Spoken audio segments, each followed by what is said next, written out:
Humanities Art, Part 7, Bill Nye the Science Guy.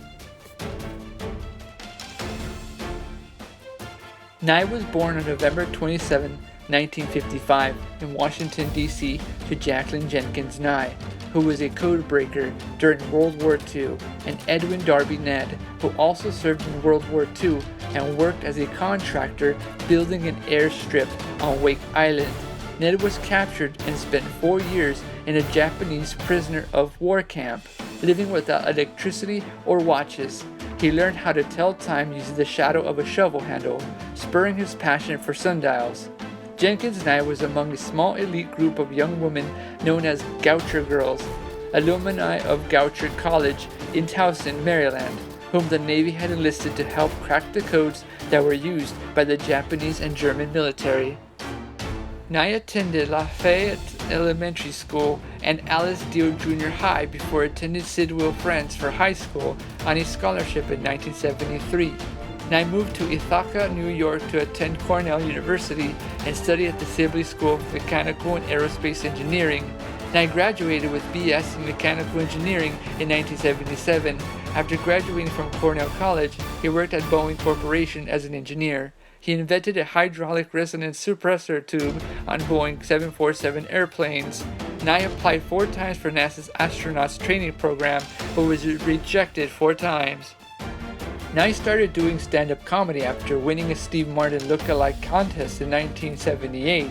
He loved to make people laugh with his Steve Martin impressions. Nye began moonlighting as a comedian while still holding his day job as a mechanical engineer.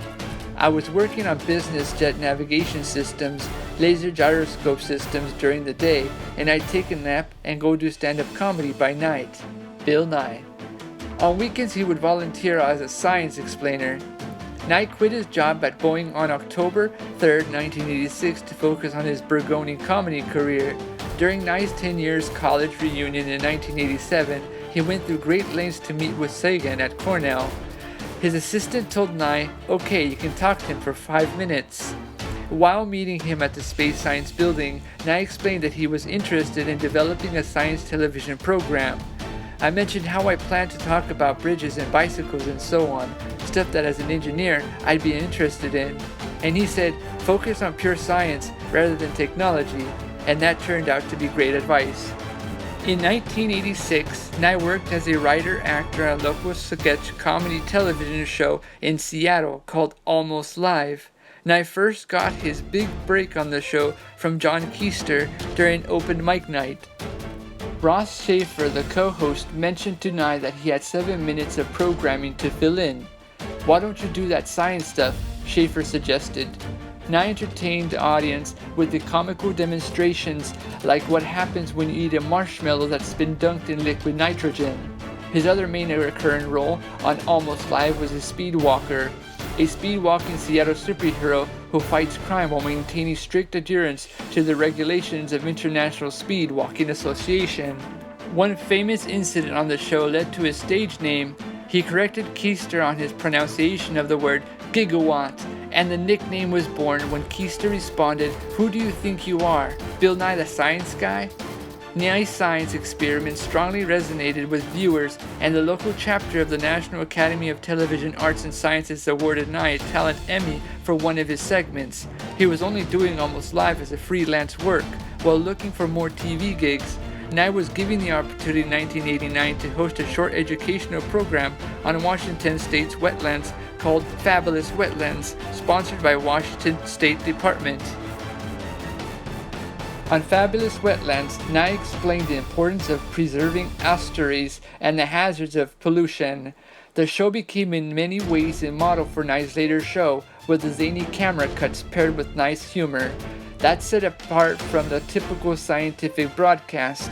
Nye soon began getting more offers to appear on national broadcast programs, which included 8-segment tapings for Disney Channel's all-new Mickey Mouse Club, following his stint on Almost Live from 1991 to 1993. He appeared on live-action educational segments of Back to the Future, the animated series, assisting Dr. Emmett Brown, played by Christopher Lloyd. In 1993, he developed a Bill Nye the Science Guy pilot for public broadcasting station KCTS-TV in Seattle. Nye collaborated with James McKenna, Aaron Gottlieb, and Elizabeth Brock to plan and create the show for KCTS. The group pitched the show as Mr. Wizard meets Pee-wee's Playhouse. He successfully obtained underwriting from the National Science Foundation and the U.S. Department of Energy. Nye's program became part of a package of syndicated series that local stations could schedule to fulfill Children's Television Act requirements. Bill Nye the Science Guy became the first program to run concurrently on public and commercial stations. Bill Nye the Science Guy ran from 1993 to 1998, becoming one of the most watched educational TV shows in the United States. Bill Nye was portrayed wearing a powder blue lab coat and a bow tie. Nye Labs, the production offices and set where the show was shot, was located in a converted clothing warehouse near Seattle's Kingdom. Each episode of the program strived to educate younger viewers on various science concepts, yet it also attracted a significant adult audience as well. The show's ability to make science entertaining and accessible made it a popular teaching tool in classrooms across the country. With its quirky humor and rapid-fire MTV-style pacing, the show won critical acclaim and was nominated for 23 Emmy Awards, winning 19. Adding to the TV show, several books were published. A CD-ROM based on the series titled Bill Nye the Science Guy Stop the Rock, released in 1996 for Windows and Macintosh. Bill Nye has been part of Walt Disney Parks and Resorts personality spread throughout, as well as Ellen DeGeneres' Ellen's Energy Adventure. An attraction ran from 1996 to 2017, located inside Epcot at Walt Disney World. His persona was also the spokesman for Noggin Television Network during 1999.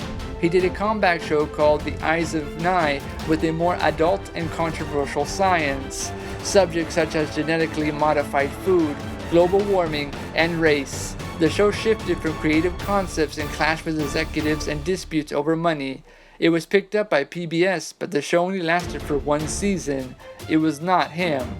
From 2000 to 2002, Nye was the technical expert on BattleBots, hosted 100 Greatest Discoveries by the Science Channel, and on High Definition on Discovery HD Theater. Guest starred in several episodes of the crime drama Number Thirds as an engineer and faculty member. Guests appeared on VH1 reality show America's Most Smartest Model.